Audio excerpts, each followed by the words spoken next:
নমস্কাৰ এই মুহূৰ্তৰ অন্য এটা জৰুৰী খবৰ গৌৰৱ গগৈৰ সন্মুখত বিজেপি এবাৰ উত্তাল প্ৰতিবাদী কাৰ্যসূচী ৰূপায়ণ কৰিছে পাকিস্তানী গো বেক ধ্বনি দিছে বিজেপি কৰ্মীসকলে কামৰূপৰ শিঙিমাৰীত এবাৰ গৌৰৱ গগৈক দিয়া হৈছে বাধা হাতে হাতে বিজেপিৰ পতাকা লৈ গৌৰৱক বাধা দিছে এবাৰ কংগ্ৰেছ কৰ্মীসকলে আৰু কংগ্ৰেছ কৰ্মীৰ মাজত সোমাই বিজেপি কৰ্মীৰ এতিয়া স্লোগান কিছু তথ্য আছে সবিস্তাৰে আপোনালোকক জনাম আমি জানাইছো এই মুহূৰ্তৰ অন্য এটা জৰুৰী খবৰ গৌৰৱ গগৈৰ সন্মুখতে এবাৰ বিজেপিয়ে উত্তাল প্ৰতিবাদী কাৰ্যসূচী ৰূপায়ণ কৰিছে পাকিস্তানী গো বেক ধ্বনি দিছে বিজেপি কৰ্মীসকলে কংগ্ৰেছ কৰ্মীৰ সৈতে হতাহতিটো লিপ্ত হয় বিজেপি কৰ্মী কামৰূপৰ শিঙিমাৰীত গৌৰৱ গগৈক বাধা প্ৰদান কৰা হৈছিল আৰু হাতে হাতে বিজেপিৰ পতাকা লৈ গৌৰৱক বাধা দিয়া হৈছে কংগ্ৰেছ কৰ্মীৰ মাজত সোমাই বিজেপি কৰ্মীয়ে গাইছে স্লোগান কংগ্ৰেছ কৰ্মীৰ সৈতে হতাহতিটো লিপ্ত হৈছে বিজেপি কৰ্মীসকল আৰক্ষীয়ে কোনোমতে নিয়ন্ত্ৰণ কৰিছে অৱশ্যে পৰিস্থিতি কংগ্ৰেছ কৰ্মীৰ সৈতে বিজেপি কৰ্মীৰ এবাৰ তীব্ৰ হতাহতিৰ ঘটনা সংঘটিত হৈছে দলীয় কৰ্মীৰে মত বিনিময় কৰিবলৈ গৈছিল গৌৰৱ গগৈ আৰু তেনেতেই গৌৰৱ গগৈক বাধা প্ৰদান কৰা হয় তেনেকুৱাতে সন্মুখৰ পৰা আহি উপস্থিত হৈহি বিজেপিৰ কৰ্মীসকল আৰু তাৰ পাছতে ভয়ংকৰ পৰিস্থিতি গৌৰৱ গগৈয়ে নিজেই পৰিস্থিতিৰ ভিডিঅ' বন্দী কৰি লৈছে কেমেৰাত গৌৰৱ গগৈৰ সন্মুখত বিজেপিৰ উত্তাল প্ৰতিবাদী কাৰ্যসূচী আৰু আৰক্ষীয়ে কোনোমতে এই স্থানত উপস্থিত হৈ পৰিস্থিতি নিয়ন্ত্ৰণলৈ আনে গৌৰৱ গগৈ আচলতে বাধা প্ৰদান কৰা হৈছিল পাকিস্তানী গো বেক ধ্বনি দিছে বিজেপি কৰ্মীসকলে উত্তাল প্ৰতিবাদী কাৰ্যসূচীৰ লগতে আৰু তেনেতেই কামৰূপৰ শিঙিমাৰীত গৌৰৱ গগৈক বাধা প্ৰদান কৰা হয় যাৰ ফলত কংগ্ৰেছ কৰ্মী আৰু বিজেপি কৰ্মীৰ মাজত তীব্ৰ হতাহতিৰ ঘটনা হাতে হাতে প্লে কাৰ্ড লৈ পতাকা লৈ এয়া দেখুৱাইছো সেই দৃশ্য গৌৰৱ গগৈক এনেধৰণে বাধা আৰোপ কৰা হৈছে আৰু পৰিস্থিতি যাতে আৰু অধিক অপ্ৰীতিকৰ হৈ নপৰে তাৰ প্ৰতি লক্ষ্য ৰাখি আৰক্ষীয়ে সেই স্থানত উপস্থিত হয় আৰু পৰিস্থিতি নিয়ন্ত্ৰণলৈ আনে বিজেপিৰ কৰ্মী আৰু কংগ্ৰেছ কৰ্মীসকলৰ মাজত তাৰ পাছতে তীব্ৰ হতাহতিৰ ঘটনা সেই যি দৃশ্য আপোনালোকে দেখিছে কামৰূপৰ শিঙিমাৰীত দেখুৱাইছো বিজেপিৰ আচলতে এয়া পতাকা বিজেপি কৰ্মী আৰু তেওঁলোকে গৌৰৱ গগৈ বাধা প্ৰদান কৰাৰ আচলতে চেষ্টা চলাইছে আৰু এই দৃশ্য সম্পূৰ্ণৰূপে গৌৰৱ গগৈ নিজৰ কেমেৰাত বন্দী কৰি লৈছে হাতে হাতে বিজেপিৰ পতাকা লৈ গৌৰৱক বাধা এইসকল কৰ্মীৰ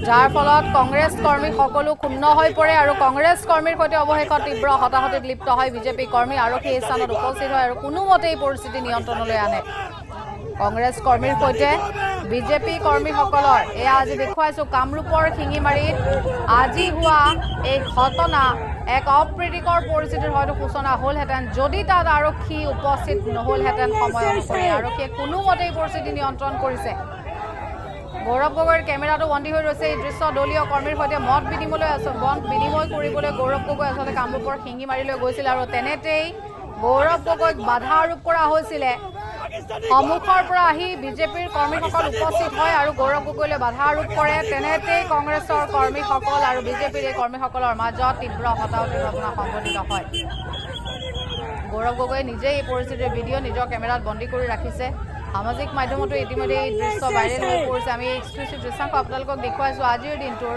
কিছু দৃশ্য কামৰূপৰ শিঙিমাৰীত এয়া দলীয় যিসকল কৰ্মী তেওঁলোকৰ সৈতে মত বিনিময় কৰিবলৈ যোৱা গৌৰৱ গগৈক বাধা আৰোপ কৰে বিজেপি কৰ্মীসকলে হাতে হাতে পতাকা লৈ তেনেতে কংগ্ৰেছ কৰ্মী আৰু বিজেপি কৰ্মীৰ মাজত আজি এই তীব্ৰ হতাহতিৰ ঘটনা সংঘটিত হয় আৰু অৱশেষত আৰক্ষীয়ে এই পৰিস্থিতি নিয়ন্ত্ৰণলৈ আনে আমাৰ হাতত এই সন্দৰ্ভত গৌৰৱ গগৈৰ মন্তব্য আছে আগবঢ়াইছোঁ গোটেই আমাৰ কংগ্ৰেছ দলৰ আমাৰ সকলৰ এটাহে উদ্দেশ্য যে আমি ৰাইজৰ ওচৰলৈ যাবলৈ বিচাৰোঁ ৰাইজৰ লগত নিজৰ সম্পৰ্ক আমি সৃষ্টি কৰিবলৈ বিচাৰোঁ সবল কৰিবলৈ বিচাৰোঁ ৰাইজৰ কথাবোৰ আমি জানিবলৈ বিচাৰোঁ ৰাইজৰ কণ্ঠবোৰ প্ৰকাশ হওক আৰু আমি ৰাইজৰ কণ্ঠ প্ৰকাশ হোৱা এটা মাধ্যম হ'বলৈ বিচাৰোঁ আৰু এটা এই আজি গোটেই দিনৰ যাত্ৰা আৰম্ভণি আমি পবিত্ৰ গণেশ মন্দিৰত আহি ভগৱানৰ আশীষ সকলৰ বাবে আমি বিচাৰিছোঁ যোৱাকালি প্ৰায় 12 ঘণ্টাত আমি ৰাজীৱ ভৱন কাৰ্যালয়ত বহি আমি গোটেইখিনি চিন্তাৰ চৰ্চা আমি কৰিলোঁ যে কেনেদৰে আগবাঢ়ি যাব লাগে। তৃণমূল কৰ্মীখিনিৰ পৰামৰ্শ আমাৰ কাণত পৰিছে আৰু পৰামৰ্শ অনুসৰি আমি কামখিনি কৰি যামগৈ। মুখ্যমন্ত্ৰীৰ পত্নীৰ পিছত এগৰাকী মন্ত্ৰীৰ পত্নীয়ে চৰকাৰী হিতাধিকাৰী হোৱা সন্দৰ্ভত ইতিমধ্যে সংবাদজনে মুখ্যমন্ত্ৰী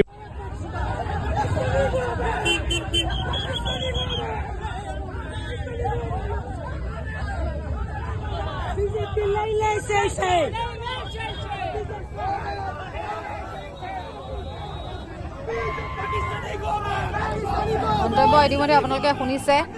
আজিৰ দিনটোত এই পৰিস্থিতিৰ উদ্ভৱ হয় কামৰূপৰ শিঙিমাৰীত। গৌৰৱ গগৈয়ে নিজৰ দলীয় কৰ্মীসকলৰ সৈতে মত বিনিময় কৰিবলৈ গৈছিল আৰু তেনেতে পাকিস্তানী গো বেক ধ্বনিৰে উত্তাল প্ৰতিবাদী কাৰ্যসূচী ৰূপায়ণ কৰে বিজেপি কৰ্মীসকলে। গৌৰৱ গগৈৰ সন্মুখতে বিজেপিয়ে উত্তাল প্ৰতিবাদী কাৰ্যসূচী ৰূপায়ণ কৰে হাতে হাতে পতাকা লৈ আৰু তেনেতে কংগ্ৰেছ কৰ্মীসকলো অৱশ্যে ক্ষুণ্ণ হৈ পৰে, যাৰ ফলত কংগ্ৰেছ কৰ্মী আৰু বিজেপি কৰ্মীসকলৰ মাজত হতাহতিৰ ঘটনা সংঘটিত হয় আৰু সেই স্থানতে সময়মতে অৱশ্যে আৰক্ষী উপস্থিত হয়হি আৰু আৰক্ষীয়ে এই পৰিস্থিতি নিয়ন্ত্ৰণলৈ আনে।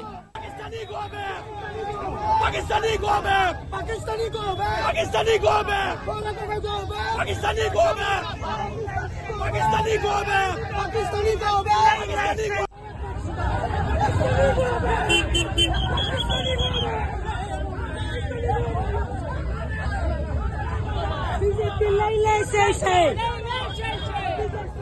আমাৰ হেমন্ত বিশ্ব শৰ্মা ডাঙৰীয়া দেৱক তেখেতে অপৰাধমূলক কৰিছে। আমাৰ হিন্দু সমাজৰ মানুহে গো মাংসৰ মুণ্ডটো কাটি গা ছিঙি আমি ঘৰত ৰাখিম নেকি? আমি যিটো বস্তু চুলে আমি পৰাচিত হ'ব লাগে। আমাৰ ধৰ্মৰ বিৰুদ্ধে আমি সনাতন ধৰ্মৰ মানুহ। আমাৰ হেমন্ত বিশ্ব শৰ্মা ডাঙৰীয়াই মুখ্যমন্ত্ৰী মহোদয় যিটো পদক্ষেপ লৈছে সঁচাকৈ লৈছে। গৌৰৱ গগৈ সঁচাকৈ তাৰমানে বিৰোধীমূলক আৰু ধাৰ্মিক ফালৰ পৰা বিৰোধী। তেওঁ কোনো হিন্দু সনাতন ধৰ্মৰ মানুহ নহয়। আমাৰ শিঙিমাৰীত বেলেগ ঠাইৰ অন্য ঠাইৰ মানুহ আনি পেলাই গামোচা দিয়া থিয় কৰাইছিল আৰু যাৰ কাৰণে আমি পৌষ দিছোঁ।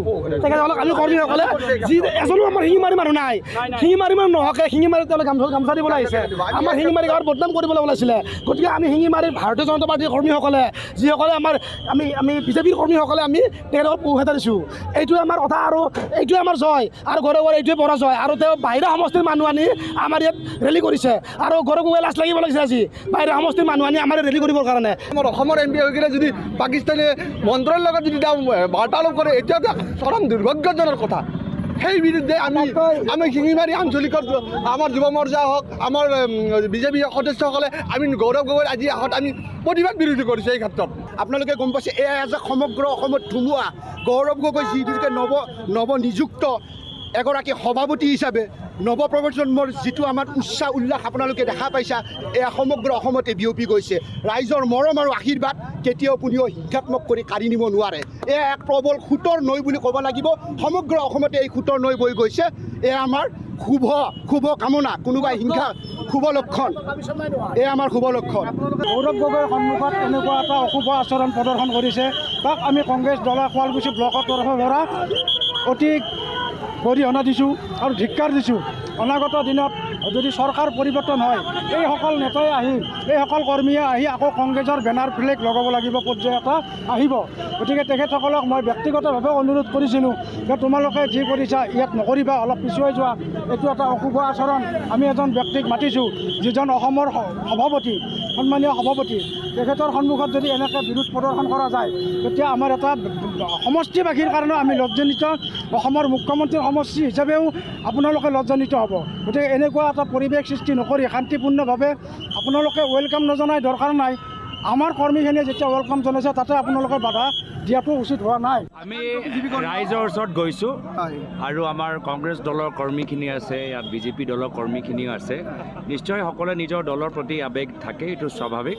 কিন্তু ৰাইজে আমাৰ লগত যি চেলফি তুলিলে, ৰাইজৰ মৰমটো প্ৰকৃত, সেয়া হ'ল বাস্তৱ আৰু সেয়ে মই ৰাইজক মই ধন্যবাদ জ্ঞাপন কৰিছোঁ। বিজেপি কৰ্মীয়ে মুখ্যমন্ত্ৰী সমষ্টিত আপোনাক বাধা প্ৰদান কৰিছে বিভিন্ন।